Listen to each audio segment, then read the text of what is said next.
Hello and welcome back to Halcyon Heights. As you can tell by the scary noises and intro ceiling gas, we are here in the Nether, where I have finished the Nether Tunnel. I decided to split the tunnel up into two separate parts. There's this one part here, which is a continuation of the portal room on the overworld side. Then we have what is supposed to represent our fortification walls. Now, since we can't actually go through the fortification walls on the overworld side, I decided to make it like the fortification wall has been turned inside out, with our representation of the night sky up here. And then you can see that it continues on into the main Nether Hub tunnel, which unfortunately at this point is not quite finished, but you can see there has been a bit of progress.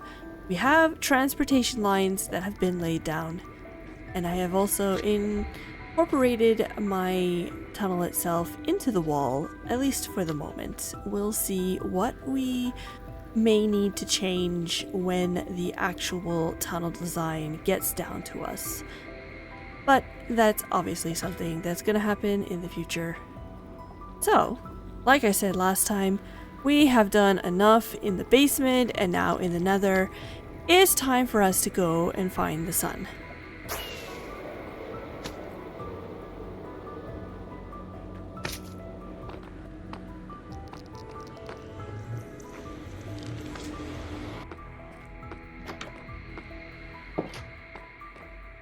Ah, sunlight and fresh air. It has certainly been a while. I'm excited because today we're going to start on a project that is going to dramatically change how the area looks.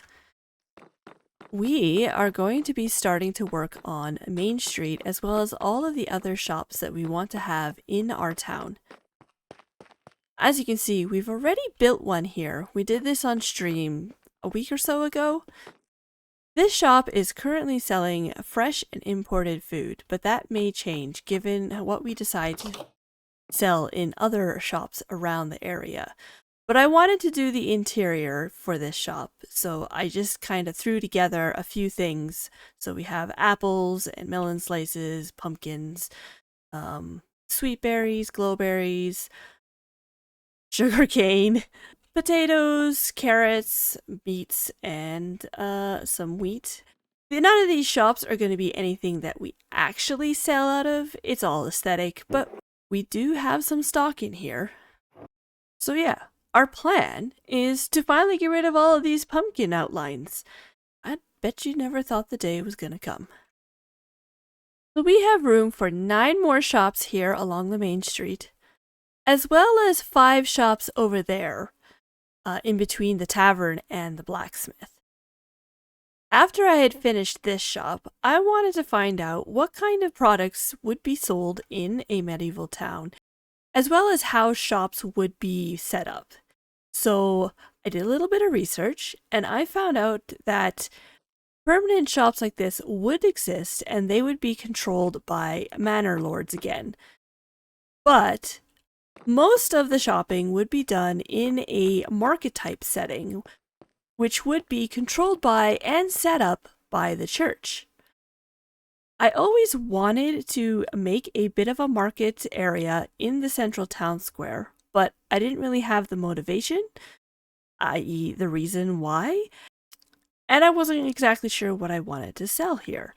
But now that we have this information, I think we are prepared to actually start building these types of market stalls in the central area here.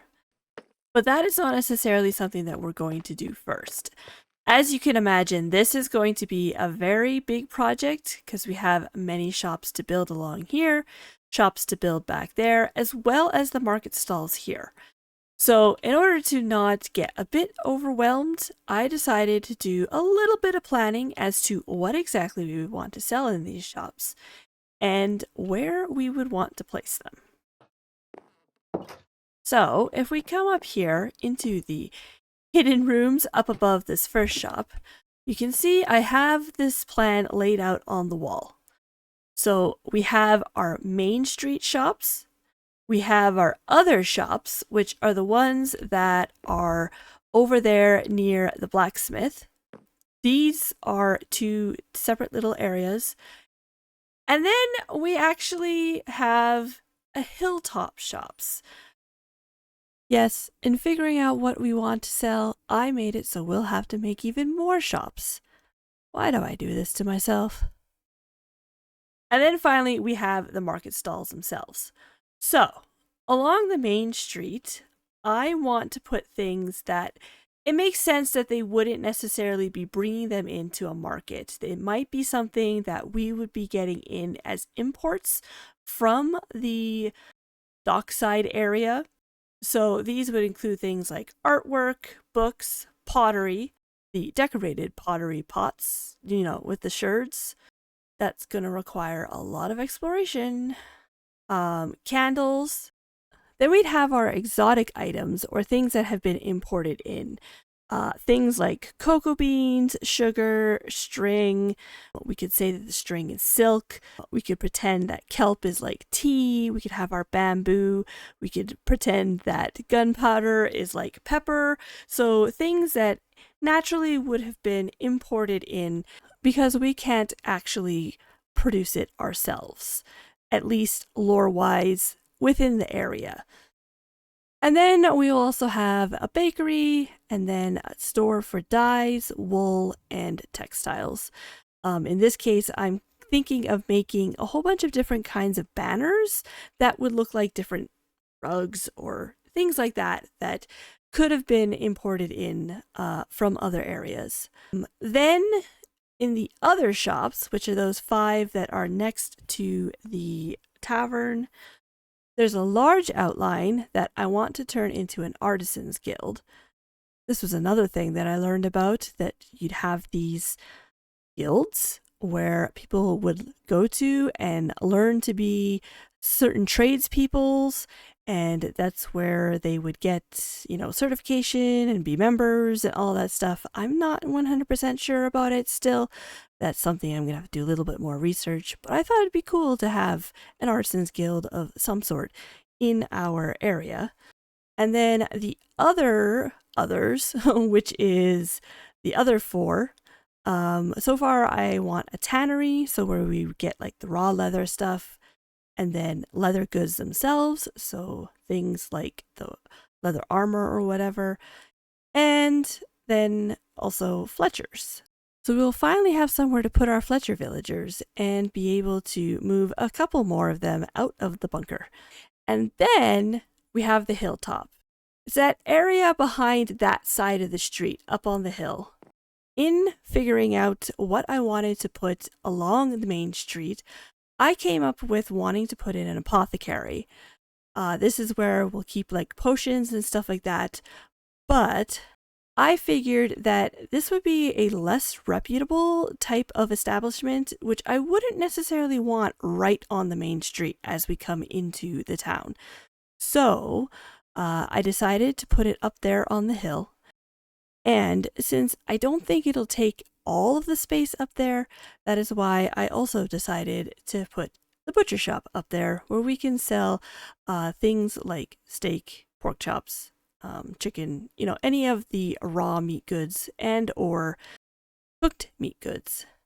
And then finally, we have our market stalls, where each stall will specialize mostly in just one thing. So we'll have eggs and milk and honey and wax and fish that would come up from the harbor, and bread and flowers. There could be other things that I can think of, but that was all I could come up with. Also, if you were paying attention, there were actually 4 spots available in the others section, but I couldn't come up with anything else for that either. So, if you think of anything or know of something glaring that I have totally missed that should be in our little marketplace or along Main Street, please let me know in the comments down below, and we'll see what we can do about adding it.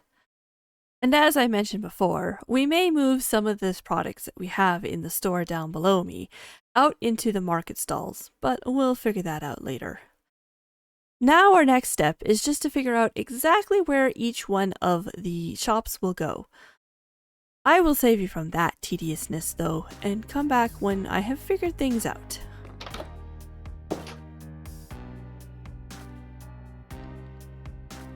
Huh, what's this? It's very pretty. Oh, the book. Honestly, I had forgotten about that thing ever since it was telling us cryptic stuff about snowballs and cactus and whatever. But I guess that we should see what it has to say.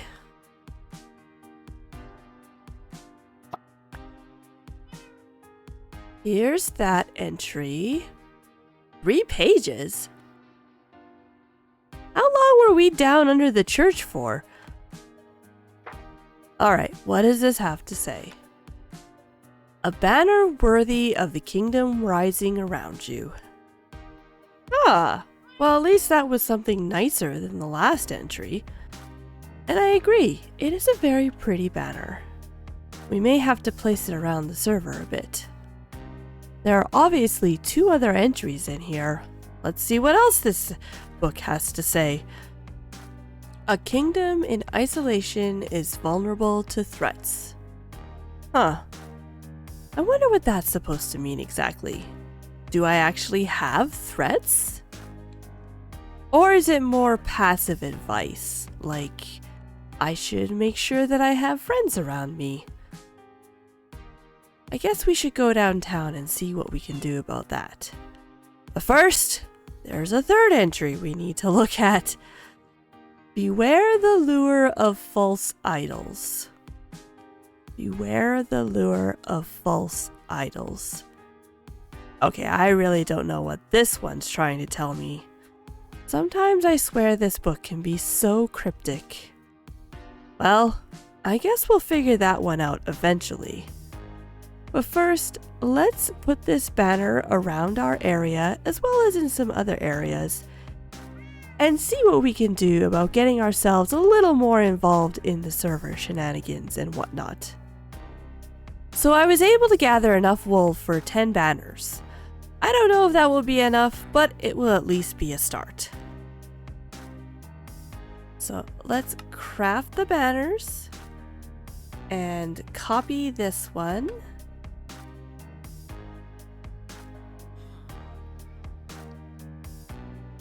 And find some places to go hang this. Well, the first place that makes sense is our Nether Tunnel, so that people know where they are going to. Let's put one here. And one over here. Once the tunnel is finished down to us, we will put some banners hanging like the ones we have here. But I figure I'll just wait until, like I said, the tunnel itself is finished. The next place that makes sense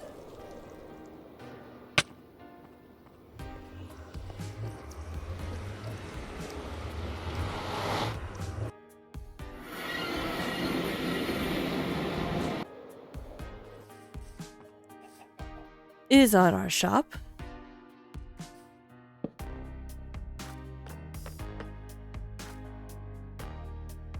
And by our postbox.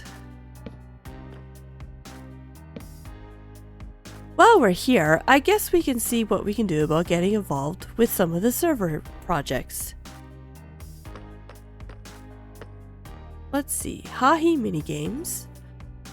I'm not really sure of any sort of minigame at this point, but if I come up with an idea, I will certainly put my name down. Ah, here we have the list of the different committees for the different areas within downtown. If you remember, we have Tomorrowland and Industry and Adventure and Fantasy and Cartoon and the Modern Metro. Now, we have our shop in the Fantasy area. However, all of our builds are fantasy, so I think I would actually like to be able to stretch my wings creatively, so to speak. So we're gonna sign up for something different. Unfortunately, we've kind of taken our time here, so we don't really have a whole lot of choice, but I think that I will sign up for the industry, because that will definitely be a lot different than any of the other stuff that I am currently doing this season. Alright, so we have put up our banner around downtown, at least where we need to at the moment. And we have signed up for the committee. Let's head back to our base and see what we can do about all the shops over there. It took a bit of time, but I was able to lay out where I wanted all of the other shops to go. Starting across from the food shop, we have artwork, followed by books and the exotic and imported goods. Down here, I have put together the textiles, wool, and dye shops. And over here on the other side, we have the pottery shop, the bakery, and finally up here beside the food shop is the candle shop. Over here in the back, we have the Fletchers. This is the one shop where we don't know what exactly it will be yet, still up in the air. Then on this side, we have the tannery and the leather goods shop. It just made sense for them to be near each other since, one would supply the other. Now, I may decide to change where some of them are, depending on what kind of other ideas we come up with. But for the moment, this is where I think I will leave them. Oh yeah, we have 2 shops up here. We have so many shops that we've forgotten where we have shops. Up here, if you remember, we were going to have the apothecary and the butcher shop, so I've decided the apothecary will be over here, tucked in this kind of corner, and the butcher shop will be over here, which would have more access to supplying the tavern. Because, you're definitely going to have meat dishes served at the tavern. So I think it's time to choose one and build up another store. These stores certainly aren't going to build themselves.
So as you can see, I decided to build this building here, which actually encompasses 3 shops. I am very happy with how it came out, especially given the fact that I went into it with absolutely no plan. So if you remember, these were supposed to be the dye, the wool, and the textiles shops. So over here in this one, we have our dye shop, where we have already moved in the dyes, all of the possible colors that you can get. And through here we have our wool, which unfortunately is a little bit lacking, but we actually don't use a whole lot of wool at this point, except for white. And through here is our textile shop, which still needs a lot of decorations and a little bit of finishing. Still haven't figured out what I want to do with these windows, but that is something that we will definitely work on over time. I'm just happy that we were able to get the shop actually finished in a reasonable amount of time. I am also happy with how the main street is now looking when you come up from the water. I like the overhang of the buildings, and I can just imagine how it will look when we have the other buildings on the right hand side, as well as the ones further along up the street over there. But that is going to have to be all for today. We did a lot of work with the building here, but we still have much more to do. Unfortunately, we don't have enough time to do it all in one episode, so we'll have to continue this in the next few. I do hope you enjoyed this episode. If so, please give it a like below, and if you want to see more, make sure you're subscribed. But until next time, stay floofy, my friends, and I will see you sometime in the future.